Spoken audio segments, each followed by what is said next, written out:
Hey everyone, thanks for joining us for the next session of our Get Certified DP-600 series. My name's Anna, I'll be your producer for this session. I'm an event planner for Reactor, joining you from Redmond, Washington. Before we start, I do have some quick housekeeping. Please take a moment to read our code of conduct. We seek to provide a respectful environment for both our audience and presenters. While we absolutely encourage engagement in the chat, we ask that you please be mindful of your commentary, remain professional and on topic. Keep an eye on that chat. We'll be dropping helpful links and checking for questions for our moderators and presenters to answer live. Our session is being recorded. It will be available to view on demand right here on the Reactor channel. With that, I'd love to turn it over to our speakers for today. Thank you so much for joining. Hello, everyone. Welcome. We're going to talk about the data warehouse today. So this is the DP-600 series, which for those of you who are new to the channel, it's the Fabric Analytics Engineer exam. So we're going to tell you in this series about how you can go about getting certified. A little bit about me. You probably can tell from the accent. I am from Australia. Yep, I'm coming to you from the future.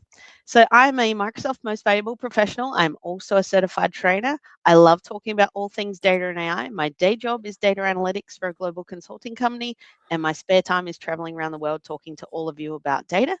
And what about yourself, Chris? Well, this is me. I'm a Microsoft Data Platform MVP, as are you. I think you were too humble to mention that. Uh, yeah, I'm here in North Texas today, so it's still Wednesday for me. I know you're, as always, ahead of the game. Uh, so, yeah, anyone, let us know where you're joining us in from. Let us know whether it's Wednesday or Thursday for you, or Tuesday, hopefully not. If there is, you've got some problems.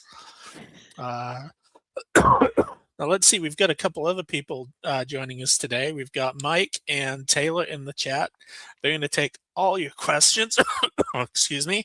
They're going to answer them, you know, really well, and maybe they'll throw a couple of interesting ones our way. But just take advantage of the fact that the four of us are here live, interacting with you, and we're here to help you pass your DP-600 exam. Absolutely. And this is not the first one in the series, this is the second in the series. So we're going to talk about warehouse. The earlier series talked about fabric fundamentals. Coming up, you're going to have semantic models in Power BI. And then don't forget, we've got monthly sessions as well. And then last but not least, real-time intelligence, fabric security, and administration. And just a reminder, we are live, so do put your questions in the chat. There's a lot to learn, a lot to take in. It's being recorded, so you can watch us back later if you want to recap on what we did. And I see we've got people from all over the world. We got some from Auckland, some from Florida. It's amazing. Thank you for joining us, everyone, today.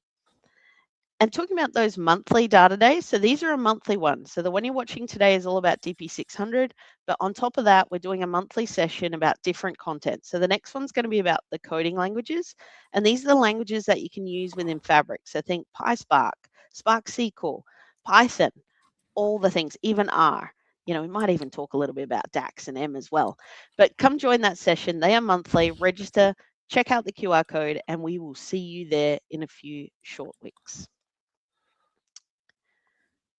All right. You might also be on the lookout for these free hands-on workshops called Fabric Analyst in a Day. Some of these are virtual, some of these are in person, but follow the link here and go find out if you're getting started, if you're maybe an intermediate user wanting to round out skills in the parts of Fabric you don't use every day. This is a great workshop for you to attend. Yeah, and even hassle your partners. Microsoft partners deliver this training as well. So reach out to your partner network and see if they can deliver it for your organization. The next one, if you've not heard of this, the Fabric User Panel. So a lot of companies, their partners, they get involved in previews, they get to talk to Microsoft product team people. Maybe you have attended a conference and you get to attend them. But what if none of those opportunities are something that you can do? This one is one you can. This is the Fabric User Panel, gives you direct access to talk to the PMs or project managers, program managers, and product managers who are working on the features. You can talk to some of the UI designers about the experience, talk to some of the engineers about how the functionality works, participate in upcoming research. You can influence the roadmap for the product. If there's something you don't like, why not let them know that you don't like it? And here's some suggested improvements. If there's a feature you love, let them know about that too. They want to hear the good, the bad, the ugly. They want to build the best product for all the users out there in the market. So do check out that link. You can go to the aka.ms/fabric user panel/live, register your details, and look forward to engaging in the Fabric user panel. And we know a lot of you are here because you're looking for, insights, tips, tricks about taking that DP-600 exam. And great, we have another round of free vouchers. You can also take the DP-700. Request your voucher today. I think you have to, excuse me, prove that you've gone through a few Learn modules, and then you really want to request this when you're ready, because you'll have to take your exam within the month after you get the voucher.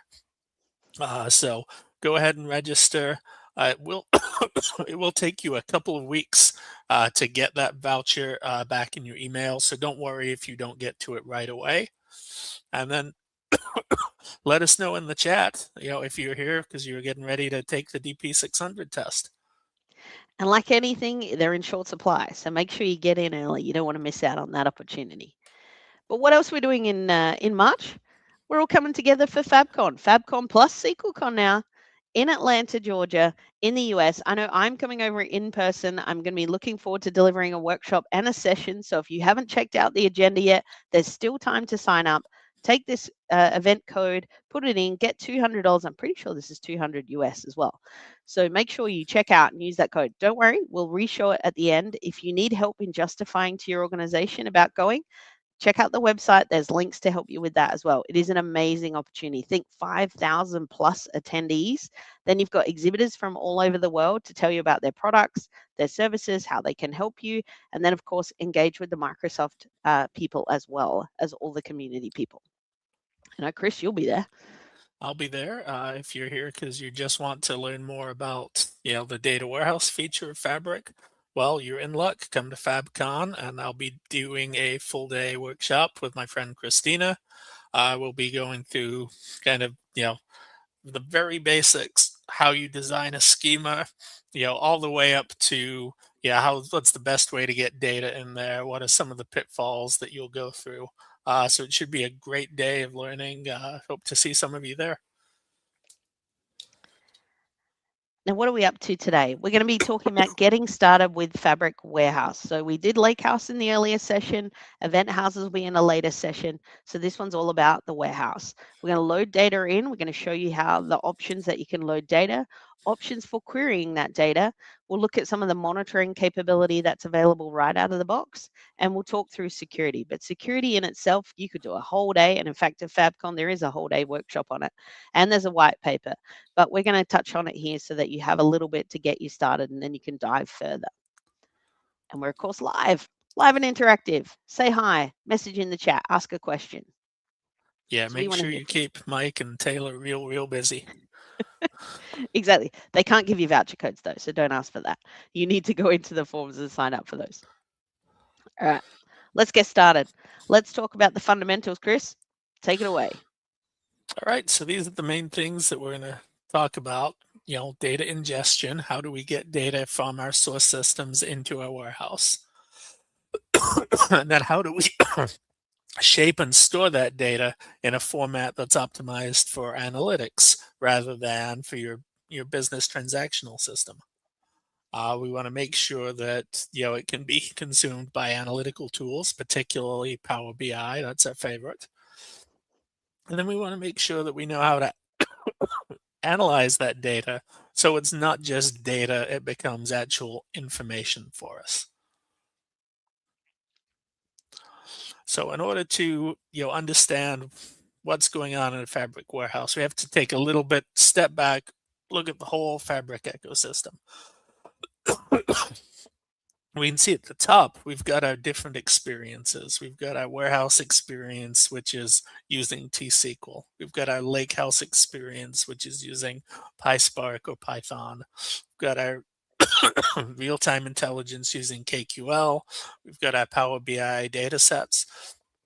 But all of these experiences, they're kind of being underpinned by the data that's in one lake. And that's our one data lake for the whole of our Fabric capacity. Like, Heidi, you've been in BI quite a long time, right? Just like me. So Oh yeah. how much would you say, like in traditional BI, like how much of your job is just moving the data from one place to another?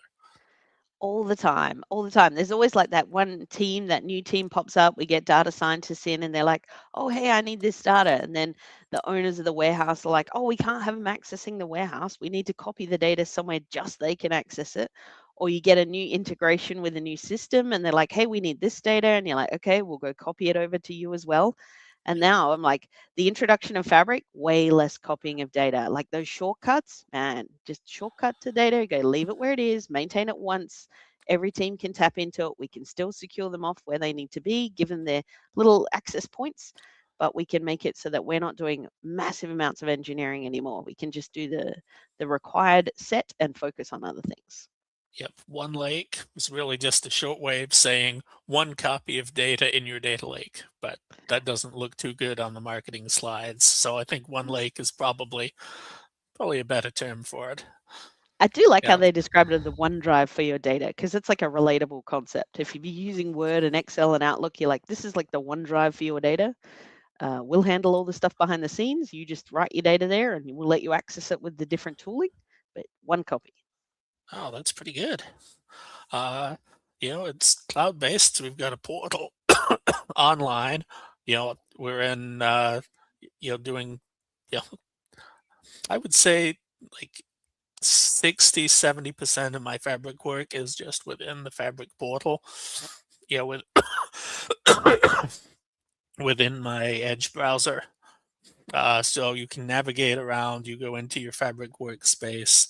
Uh, you can choose whether to look at it in sort of the way that I guess it looks like, I don't want to say old, but let's say the consistent Power BI view. If you're used to working with Power BI, you can look at all your Fabric items in the same way.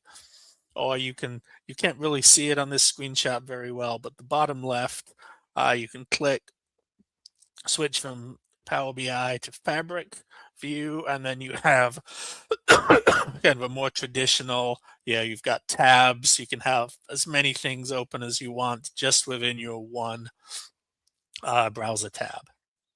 Oh, So yeah. the first thing we're going to do, is we're going to go to a new item.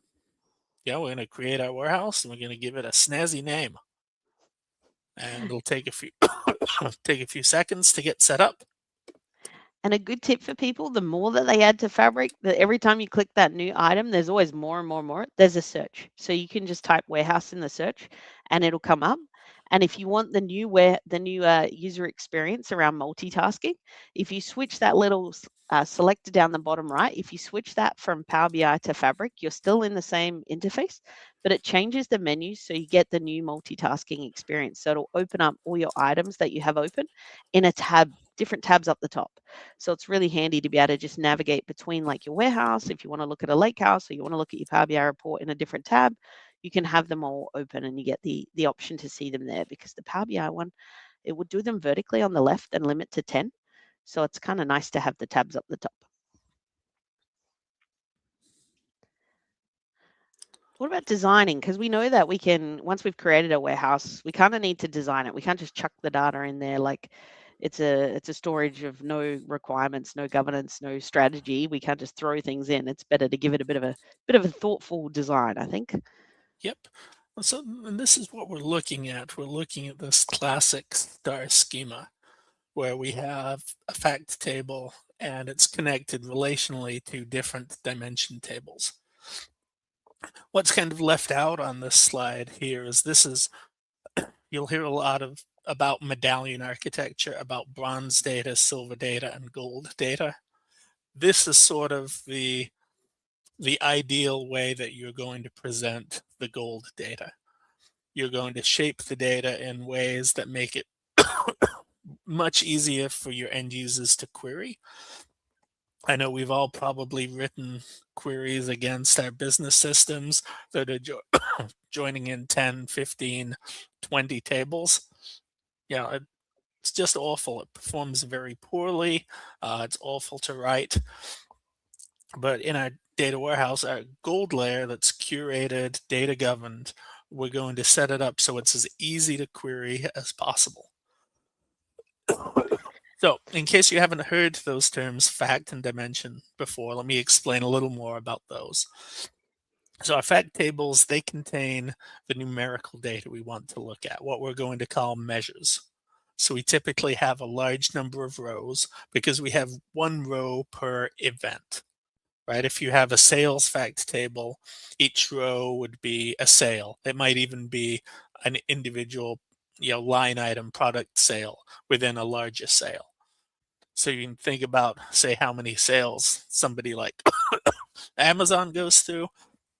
Their fact tables are going to have billions and billions of rows. But those will then be joined to our dimension tables, which contain descriptive information. And they usually have, a lot fewer numbers, right? You think about how do you describe things, where you might describe sales in July. So what does your date table look like? Well, your date table is only, maybe 10, 20, 30,000 rows, depending on how far back you go, compared to the billions of rows in our fact table. It's pretty small. Another way to think about that is the things that are in your fact table. Let's say you're writing a query to analyze your data. You have your select, and in your select, you have things that you're going to do a min, a max, a count on, all those things that you aggregate. Well, that's the numerical measures in your fact table. And the things that you're going to you're going to group by customers, or group by, how many orders in a year. Those things are your your dimensions, or generally your where clause is going to be also things that are dimensional attributes, like orders to, you know, North Texas, for example. So I hope that helps to set the stage a little bit. Heidi, do you have anything to add about the difference between those two? Well, I was just thinking we got some of those special dimensional tables. So it's like we know that the dimension tables are often used for things like products, anything that's categorical, anything you want to group by. So people don't realize that time is also one of those. So we have the special time dimension that we use quite a lot, where it might be like you've got your calendar dates, you've got your fiscal dates, you might have your quarterly dates breakdown. If you have like week of the year style, I know a lot of companies do, like they want their reporting as at the last day of the week, like on a Friday, or they want their calendar to be not the calendar year, they want it more their fiscal calendar. And that might be, fiscal year rollover in July, it might be fiscal year rollover in August. Every company is different. So we have those time dimensions as well. And then the other one is the slowly changing dimension. Now, people often work with slowly changing dimensions, but they don't know that that's the term for them. So when you think about what a slowly changing dimension is, it's that whole concept of, if you just want one version all the time of your categorical data, you go, right, one version. If it changes over time, we just override the values. If the product name change, we just override it. The code stays the same, override the name. Other times you go, hey, we would like this versioned, and we either want the whole version at a point in time. So we want to know this was the product code, this was the product name, this was what category it fell under, this is the subcategory, this is the distribution point. That can be another version. So every time there's a change, it's a new record in the table, and it's version to say, as at this point in time, we switch from this information to this.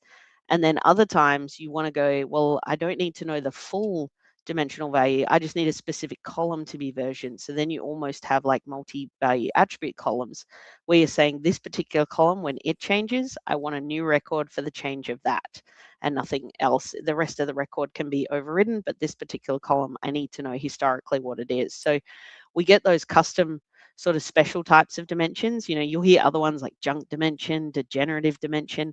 And as analytical engineers, these come up quite a lot. Sometimes you use them without knowing that's the conceptual term. You just go, oh yeah, I need versioning, I need version history, and you implement it. Whether you do things like in SQL tables, we used to do that ledger, or we would just change our ETL process, whether it's store procedure or pipeline based or Python based, and we just change it. So it's like, okay, insert a new record, end off the old record, set the new one to an end date of like null or 9999, and then off we go. Whereas, you know, we don't know that it's conceptually, oh, that's a slowly changing dimension, type 2, type 3, or that's a time dimension. And we can use time dimensions as role-playing dimensions as well, and conform dimensions also come up. So all those different types of things to get familiar with are working as analytics engineers. I think, Chris, you can tell us some more about the keys. There's all these keys, business keys, surrogate keys, Yep. calculated column. Before I jump into that, though, we had a good question in the chat from Jawad Quadri 4374, who wants to know how Fabric physically stores the fact and dimension tables in OneLake. So good question. All the tables are stored in a format called Parquet, with a layer called Delta on top. So you'll hear it called Delta Parquet or Parquet in the Delta format or just Delta. That all means the same thing. But Parquet is a format. It's like a column store index, right? Or it's like the love child of a CSV file and a column store index. So instead of you think of a CSV file being plain text stored row by row by row, but in Parquet, it's actually stored columnarily. I think that's not quite the right word. It's stored in columns. And by doing that, you actually end up storing a lot of pointers in columns to the actual value. And it really shrinks down the amount of size of your data. It's like it compresses it natively, 5 to 10 times, very, very commonly. And the more kind of common data, the less granular your data is, the more it can compress it. But it is stored in that format. So the keys we're going to talk about, we set up, we set up relationships between the tables in our data warehouse, but we don't use the traditional like foreign keys that we have in SQL that maintain that relational integrity. That's not part of the Parquet specification. So we have to actually manage that ourselves. And actually one way that we're going to do that is with these dimension keys. And I know Taylor touched on in the chat as well that just for awareness, even though we're all using the OneLake behind the scenes, if you're using files within Lakehouse, those files can be in the format to which they're uploaded. So you can upload, JPEGs, you can upload, text files, Excel files, CSV files. They all go in as straight the file format to which you uploaded them. But then once you're working with them in a table approach, then they're switched into Delta Parquet format. Warehouse is also Parquet format. But then when you use something like Fabric SQL, that takes a similar approach to the Azure SQL database storage. So even though it's on the OneLake, that one is not in Parquet format. Event House, you can also toggle to store that in Parquet format so they can work with it across the full platform. So we have those options when we're working with different files, because Warehouse is the one that works really well with structured and semi-structured data, but we know that people potentially load completely unstructured. And if you do that in files for Lakehouse, they come in the raw format, and then you transfer them into the storage format of recognizing it as a table. Yeah, and we did mention SQL database and Fabric, but for the DP-600 exam, you're probably not going to have to answer any questions on that because it's the analytics engineer that's very focused on the analytical data stores, the KQL store, the data warehouse, and the lakehouse. So you don't need to worry too much about SQL and Fabric or Cosmos DB and Fabric at this point. Good call out. Definitely good call out. Now, I know we've had some changes with Warehouse with keys. I think we've got some indexing that's been added. I know we got like things like materialized views and everything, but under the hood, like when you're working with dimensional keys, what are some of the things they need to consider when they're loading that analytics data? Well, you want that surrogate key, the key that uniquely identifies the row. You want that to be, or a primary key, for lack of a better term. But you usually want that to be abstract, or surrogate. So, an auto numbering, which which isn't quite available yet, but will be soon. But you don't want that to depend on the value that's in the business system, because the value could change. You could have multiple business systems feeding one dimension, and you have values that are the same in each one. So for those reasons, you want to come up with something, something that's abstract but that uniquely identifies the row.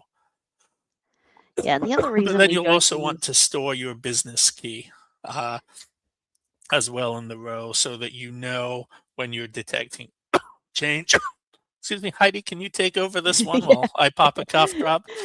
Yeah, so when we talk about having that, we also want the business key so that we can transition to looking at the data against our original source system. So a lot of the times the data from the source systems is stored against a business key. So we want to keep that natural key available so that if we need to cross check, because the surrogate key allows us to do the dimensional modeling with the versioning. So then we can look at, hey, for a particular business key, what's the versions over time? And so the surrogate key helps us do that.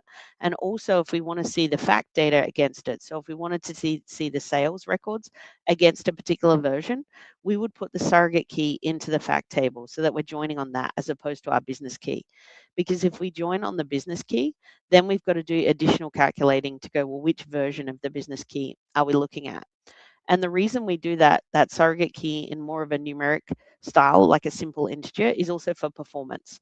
We don't want business keys that are large contextual text, because that just means we've got to process that text every time. Whereas if we're using things like integers and smaller stored numbers, they're easier and faster to join on and faster to search through. So that's where we use that. And we talked about loading the dimensional tables. Here's a bit of an example around what that looks like. So when you're working with dimensional model data, often you have things that are either like a start and end date, valid from, valid to, you might look at modified dates, you might look at load dates, but there's always that date concept of when is this record valid from, when did it start being used, and when did it stop being used and went to a different version. So anytime you're working with dimensional where it's slowly changing, version history, so from type 2 onwards, those ones you want to look for columns that are like start and end date. And often people put like an is active flag or is current, or current record, so that you can easily filter to that to go, what's the current record today?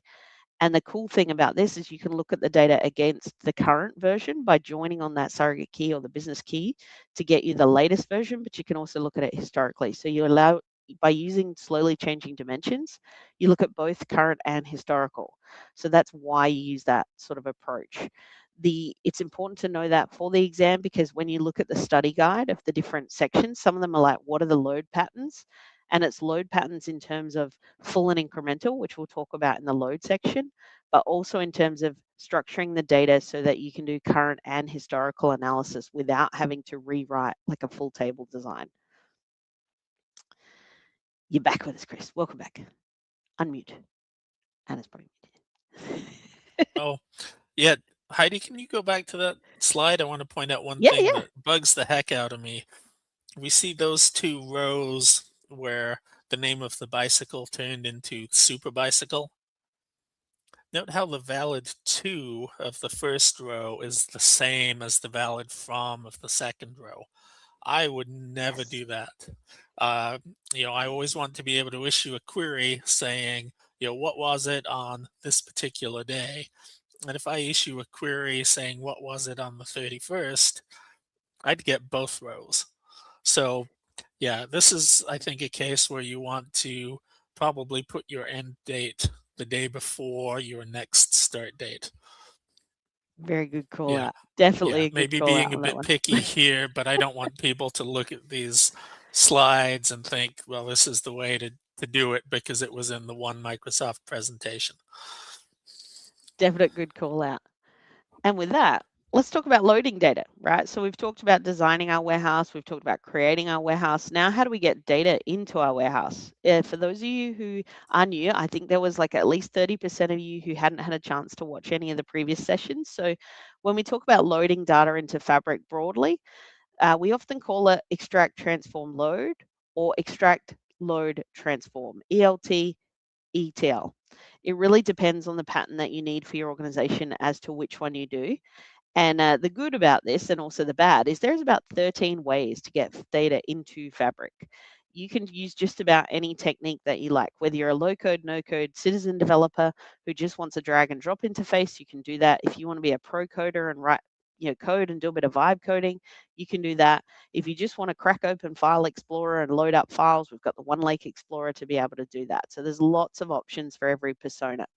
But when we talk about loading, we talk about extracting. So how do we connect to the source and select the data that we want to load? Now, there is something to point out here. There is a difference between loading data and accessing data. Anytime we talk about accessing data, we're talking about shortcuts. Anytime we're talking about loading data, we're talking about the variety of items within Fabric that can load and ingest data. So think mirroring, pipelines, Dataflow Gen 2. You've also got your notebooks. That's the ones we're talking about when we're talking about actually loading and moving the data. I call that out because it's a very nuanced thing that you can see in some of the questions is when they talk about accessing data, it's more about shortcuts because you're accessing it, you're not loading it in, you're not moving it, you're accessing it where it is.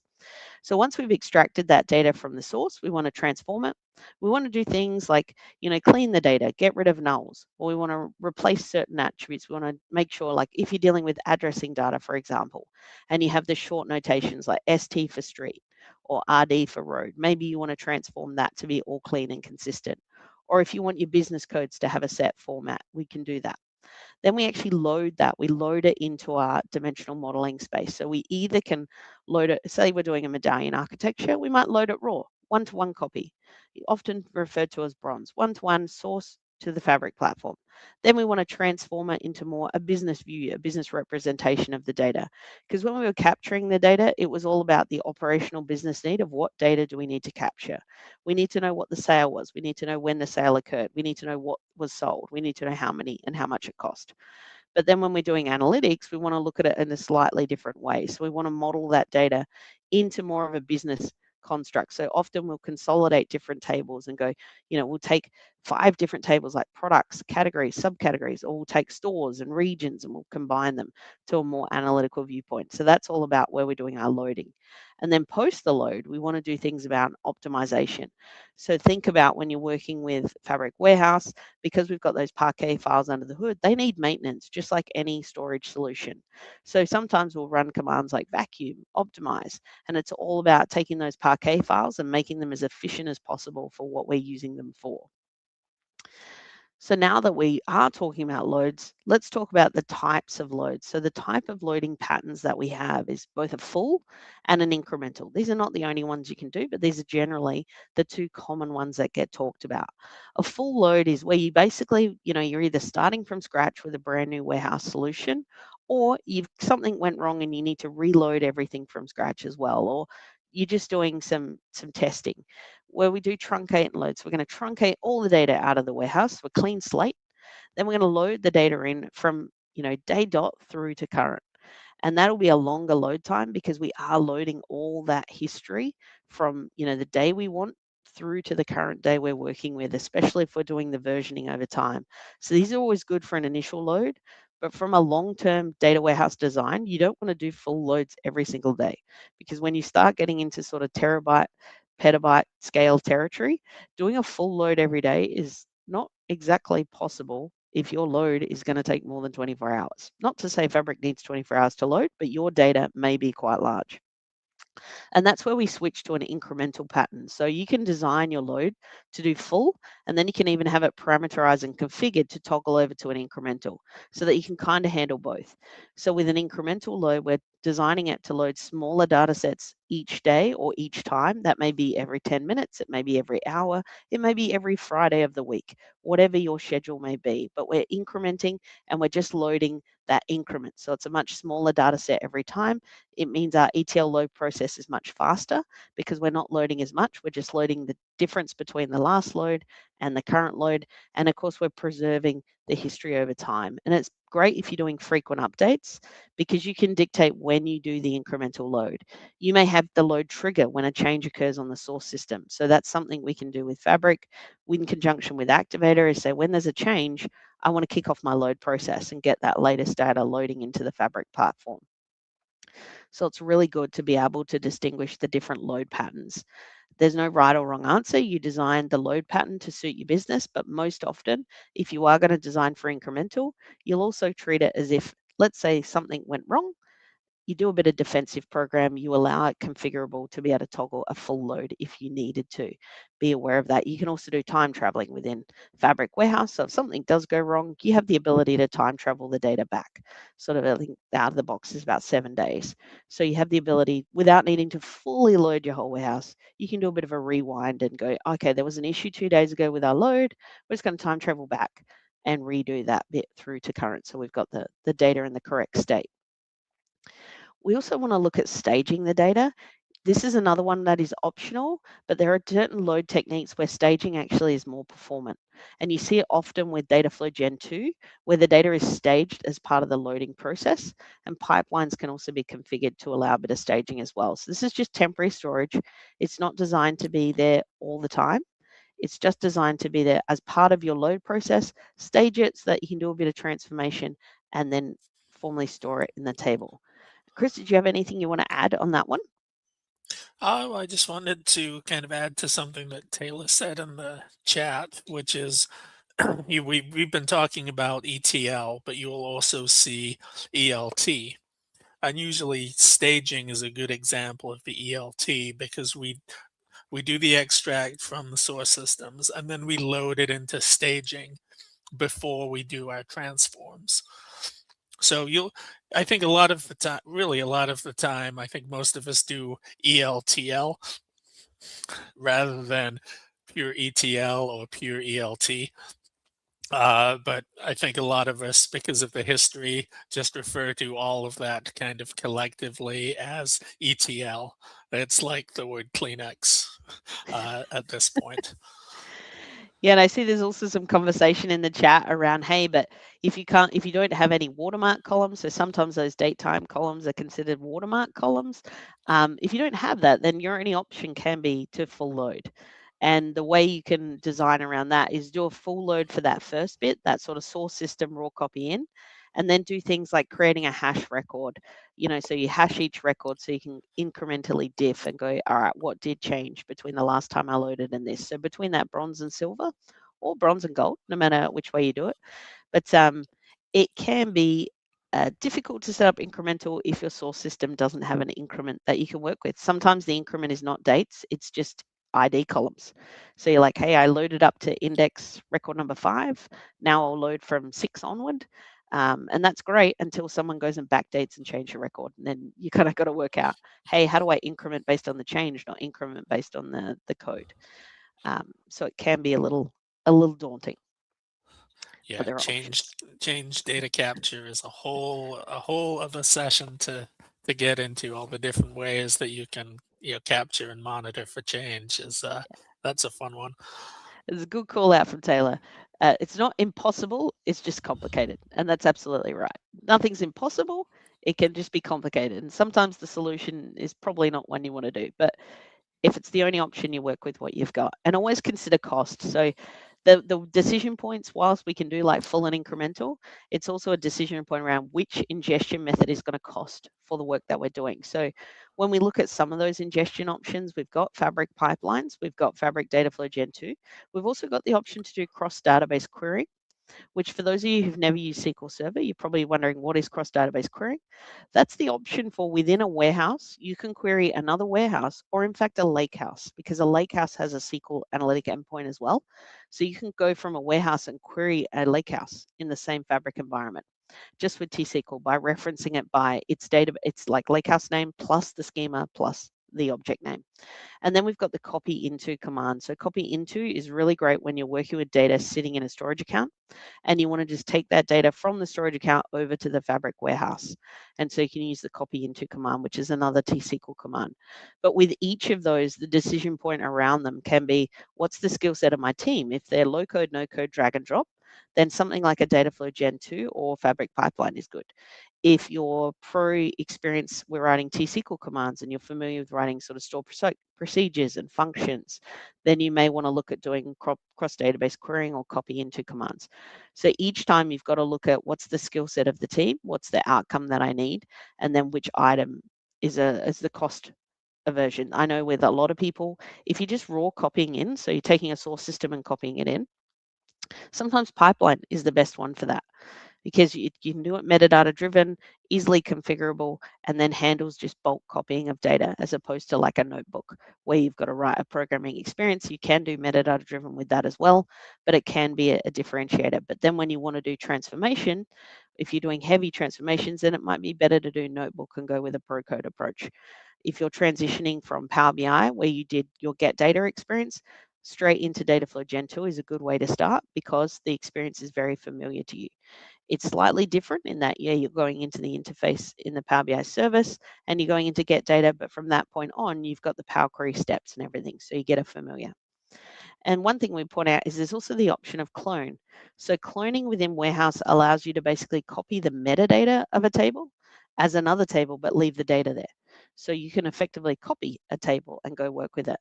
Why you might want to do that is if you're doing development testing purposes, or you might be doing, you've had an issue with your ETL load and you need to look at the data at a point in time. And the cool thing with clone is it's not just restricted to a table. So if you needed to clone a combination of tables, then you can use that. Oh, and I see there's a question in the chat around hashing. So you can use the hash function in a lot of programming languages and technologies to be able to create a identifier for a series of data points. So some people used to like concatenate all the columns of a row together and then they would hash that value and that creates a unique identifier. And then when you're doing a comparison on your transforms, you can compare the hashes as opposed to trying to compare every single column to every single column. You can just compare a full hash of a record. We won't go into a depth, but that's sort of the concept I was going over there. When we talk about pipelines, this is an example of a pipeline. So this is a little bit similar to Azure Data Factory, but not exactly the same. So when you go in and you say get data within the warehouse experience and you pick pipeline, you get the option of doing like a wizard copy data experience. So you pick your source. Once you've picked your source, you pick the tables or the objects that you want to copy, and then it'll go through and it'll create the pipeline activities for you. And each activity is designed to create an action that occurs. So it's copying the data from a source to a destination. We can also schedule those to run on a schedule. So it can either be on a time-based thing or on an event-based trigger. And we can make them parameterized. So if we wanted to do dynamic or metadata driven loads, we can do that. And we can also delete data. So if we needed to do a full load, we can delete the data first, load the data in, and use it as a reusable pipeline. The copy data assistant allows us to do a wizard experience to do that. So we go through and we can select. And the reason this is really good to see is you'll notice that it says sample data on the screen. If you're trying to do a bit of exploratory proof of concept work, Fabric includes built-in sample data sets. So when you create warehouses, you can create them with a sample data set that allows you to try it out without you having to generate any data. If you're working with the copy data assistant, you can do the same thing. So you can go, look, I just want to see what this experience is going to look like. So I can use copy data and pick something like the New York City taxi company, 2 gigabytes worth of data, and you can load that into your warehouse and see how it performs and operates. So it's a great way to try it out, especially using the Fabric trials. So use the Fabric trial, try out the features, work out which one is going to be the best option for you and your team. And then last but not least, the ones we're going to explore today is Dataflow Gen 2, not to be confused with Dataflow Gen 1, which is a Power BI item type. I got to say the Gen 2 is very much a step into the future and a step up in terms of both performance and optimization, but also cost, the improvements in cost. And one of my favorite things, it can be version controlled and put in source control. So hello, Git repository, it can be put in there. So you've always got a copy of what you built. And of course, you can also use the Copilot experience to help you write. And Copilot is available with a lot of these. If your tenant is configured to use it, then you can use Copilot to help you develop these. So you're not totally on your own. If I'm not sure how to write a Power Query step, I can use the Copilot feature to say, hey, I'd like to transform this column. I'd like to split it based on the comma and have it go across multiple columns. And I can use the Copilot experience to do that. So we connect to our data, we can append or replace the data. So we can do our full load, we can do our incremental. We can also do different destinations, and they can go across workspaces as well. So if you're designing to have your load processing in one workspace to use one capacity, and then your storage in another workspace, Dataflow Gen 2s are also good for that. Once you've designed your Dataflow Gen 2, then you publish it. Once you publish it, then you can start refreshing it so that the data is being loaded in all the time. Whereas a Dataflow Gen 1 would sort of load it into memory as soon as you publish, it's available. Whereas Gen 2 allows you to work with it, and then when you publish and run it, you're refreshing the data in a storage solution like the warehouse. We've got our data, but we want to query it. There's a few options for querying, right, Chris?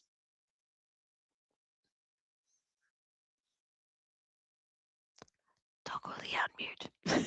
Sorry, I was muted there. Yeah, I was just saying we've got quite a few options. Let's see which one is on the first slide. Oh, so we have a built-in SQL query editor right in the Fabric GUI. So this is a lot like using Management Studio or the dearly departed Azure Data Studio. We can write a query. We've got our Explorer on the left pane. We've got IntelliSense available. We've got code completion. We've got validation. Some things to remember here. We can only return 10,000 rows to the grid at a time. So if you're writing a query, say for export, and you're going to be more than 10,000 rows, well, then you'll need to use Management Studio.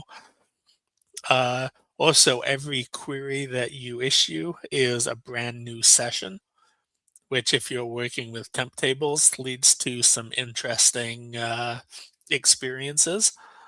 But yeah, overall, you've got a pretty full-featured, query editor, right in your browser.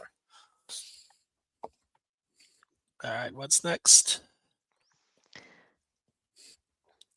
I think you covered that one pretty well. So we'll go into visual. Yeah, so we've also got a visual query editor for those people who would rather kind of drag and drop to build the queries. So maybe this is some of your super users that aren't as well versed in SQL as your kind of pro developers, but understand the concepts of relationships and how tables are joined together. So they can do drag and drop, choose from a list, just a very good graphical query interface. They can also then actually save the results as a table or as a view to be used again. And you've got all the stuff, as it says there. You can group by anything you can do in regular SQL. Yeah, you can do. As we talked about, you can export from there. I know it's a little tough to see the scale, but yeah, you can export right from the grids. You can download them as Excel files. Again, just be wary of that 10,000 row limit, though. Yeah, and I know some people in the chat. I'm with you, Taylor. I miss Azure Data Studio already, but you can use Visual Studio Code as well to connect to the SQL Analytic endpoint and use that. You can even use your database projects. If you come from a SQL background, Azure SQL, and you're familiar with database projects, they work with it too. So you can have some queries and some snippets pre-done and leverage the tools that you've loved with the other experiences in the Azure data world with the Fabric world, which is pretty cool. And if you're wondering how you connect, like here's all the details. Chris, you want to take us through like how people can actually connect to that warehouse? Yeah, so just because you're in the cloud and your Fabric, just because that GUI query is available, doesn't mean you can't still use Management Studio. And that's what I'm using for most of my querying every day, and actually for most of my T-SQL development as well. So you just need to make sure that your authentication type is the universal with MFA. you can get your connection string by going to the settings for your data warehouse.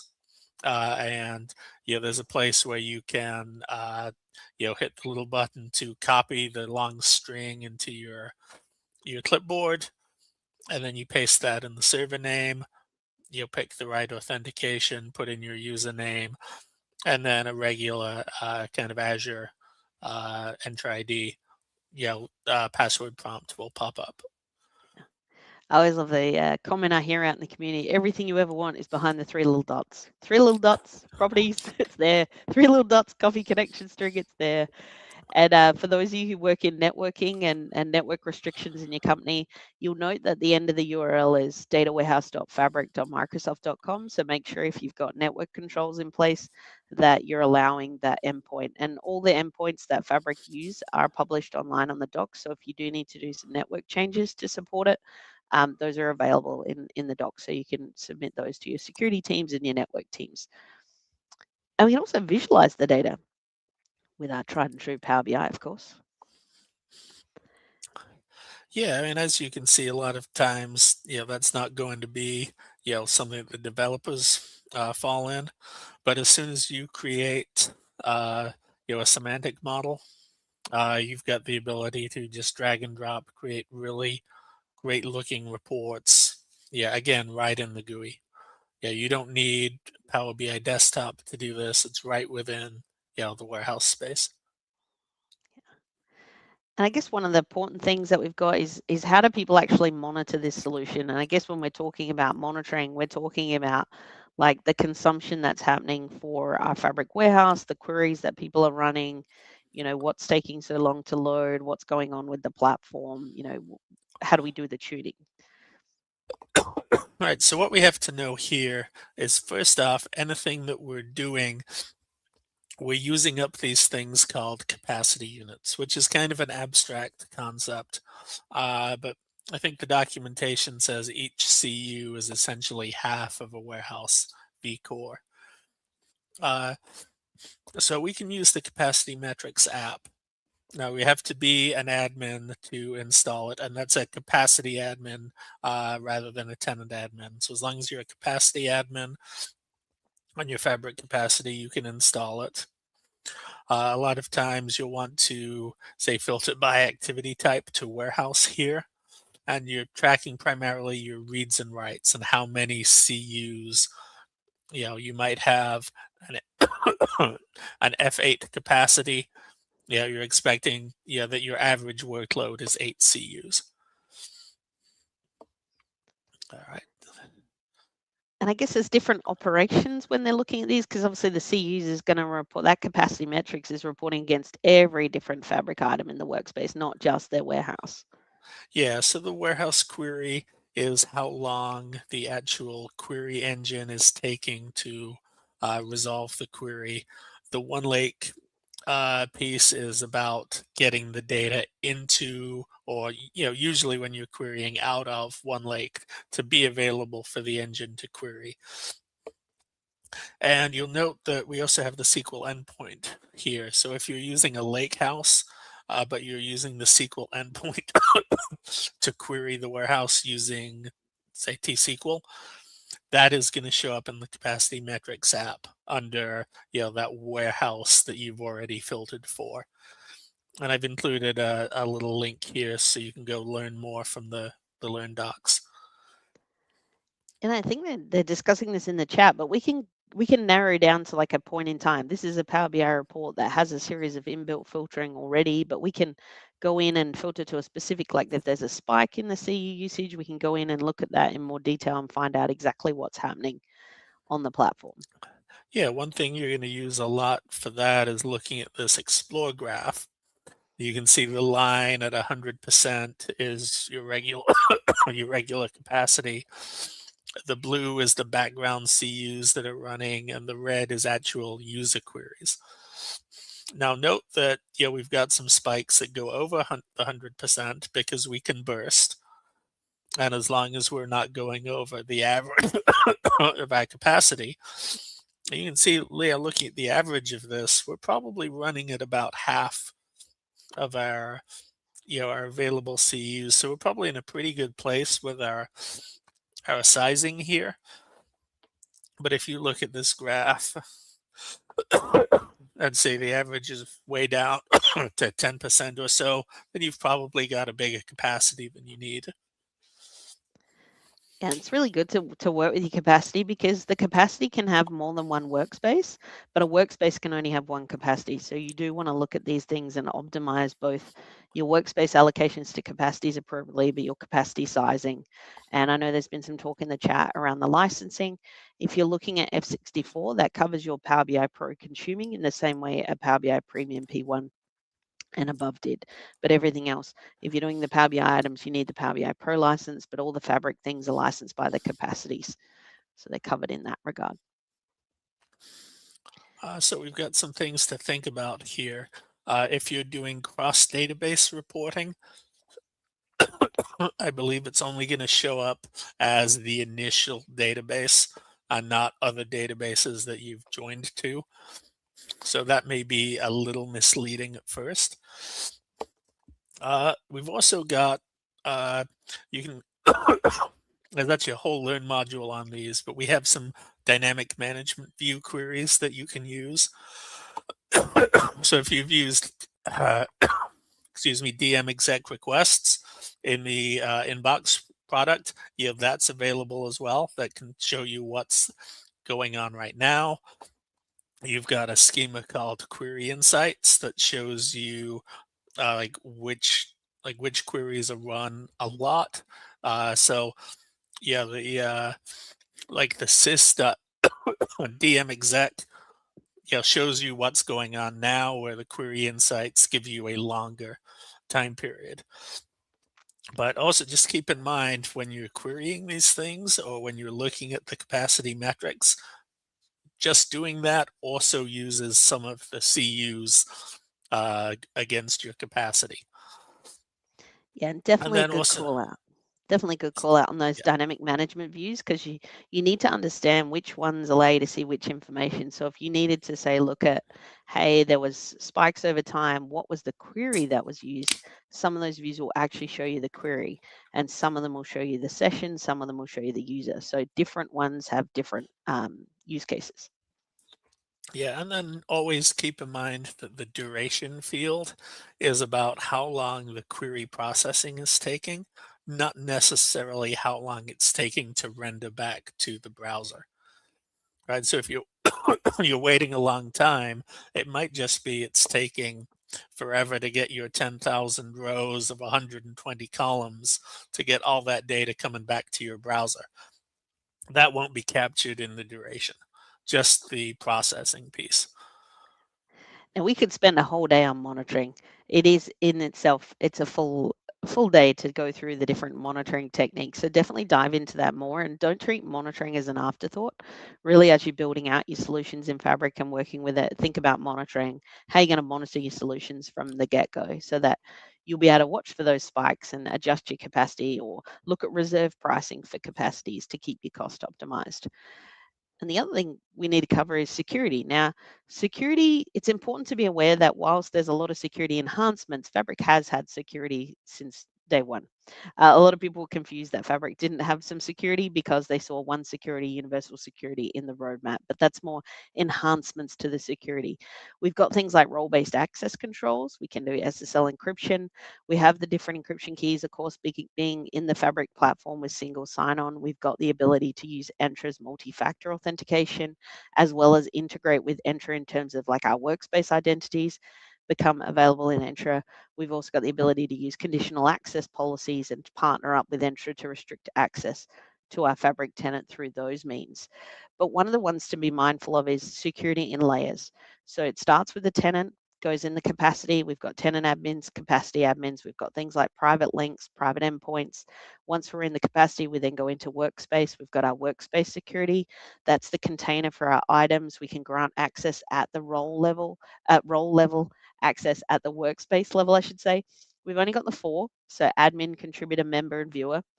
Very nuanced between contributor and member. Often the difference is that the member can modify the security, the contributor cannot, and in one they can do the app. The other ones cannot. So be mindful of what those give you, or that the viewer gives you access to the SQL Analytic endpoint. So it's being mindful of that is at a workspace level, but then you can go at an item level using the sharing capability. So when you share a different item, you've got security on that sharing, so you don't have to give people access to the workspace. You can go at an item level and share the item. And then when you're sharing the item, each item type has a slightly different security profile.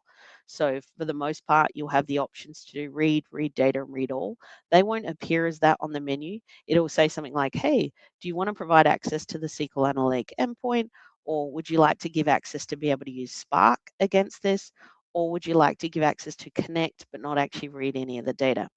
Under the hood, what that's providing is read data, read all. So when you're looking at the itemized permission management in the permission screens, you're going to see these. You're going to see read data, and read all. But they translate to a more textual label representation. So read, connect, read data, ability to query the SQL endpoint, read all, ability to use Spark. So they do have different connotations when we go in. But it's not the only security. So once you do item, you can even do in item security. Fabric itself, inside the warehouse, row level security, column level security, object level security. You can even do schema level security, which is different slightly to Lakehouse. We can even do data obfuscation. So that we do with dynamic data masking, which is the ability to modify the data on read so that the information is obscured. It is on read, so it's not on write. The data is stored in its clear text version, but when you're looking at it in terms of querying it, you can restrict what users can see. So you can say, hey, they can only see the last 4 digits of the credit card and the rest all appear as X's. And you get to pick the masking function that you apply. So those are some things to be mindful of. But when you do dynamic data masking, because it is on read, think about how that's going to work in your reporting, because some of the capability, like a semantic model, if you do import mode, that is of course using one security profile to import the data, which means it's either going to be masked or unmasked depending on which profile you use. So be mindful of dynamic data masking. What's your end state? What's your next step? Because if you mask it on read, then it's going to affect the downstream system. So you have to be mindful of how's that going to work with your user base. With our row level security, because we're not going to talk about all the security that we can do, column, row. With row level security, we can restrict the access to specific rows based on a security policy and a function.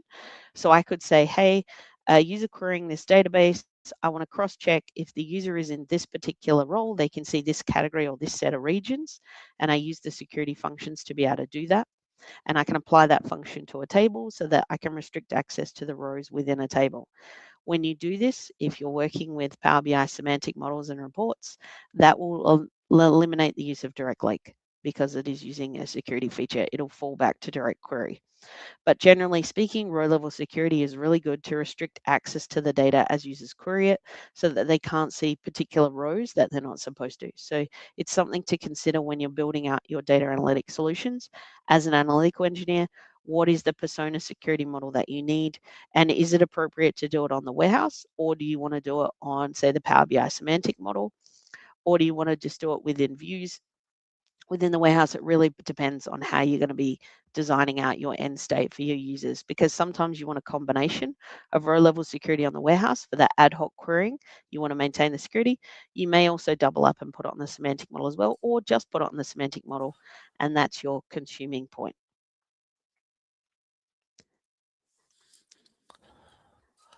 Let's talk about resources, because we've covered a lot of content, but we need to make sure, where do they go next? What do they do?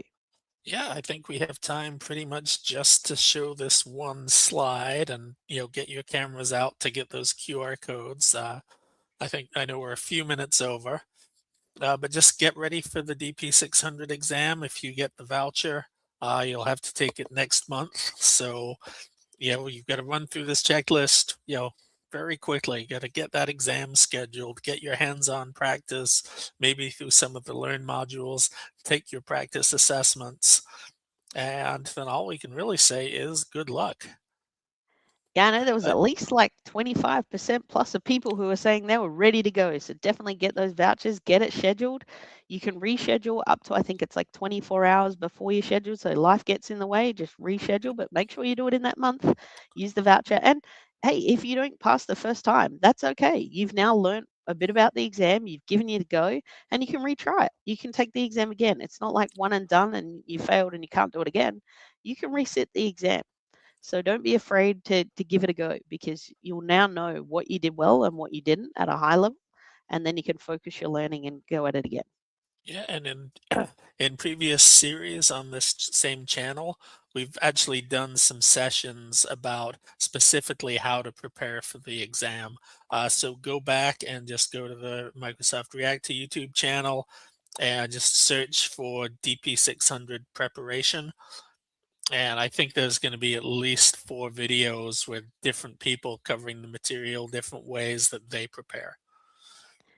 Yeah, and I know I want Uh, to give a huge shout out to all our support team behind the scenes. We've got Anna, our producer. We got Pam in the chat from Microsoft. We got Mike Carlo helping us out moderate. We got Taylor's Amy helping us out moderating in the chat. And I'm sure some of our mates would have popped in as well to help out. And of course, Chris, thank you once again. I have loved delivering this session to you.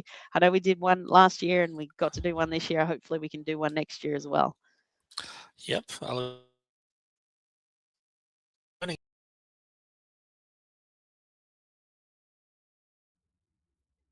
Thank you all for joining, and thanks again to our speakers. This session is a part of a series. To register for future shows and watch past episodes on demand, you can follow the link on the screen or in the chat. We're always looking to improve our sessions and your experience. If you have any feedback for us, we would love to hear what you have to say. You can find that link on the screen or in the chat. And we'll see you at the next one.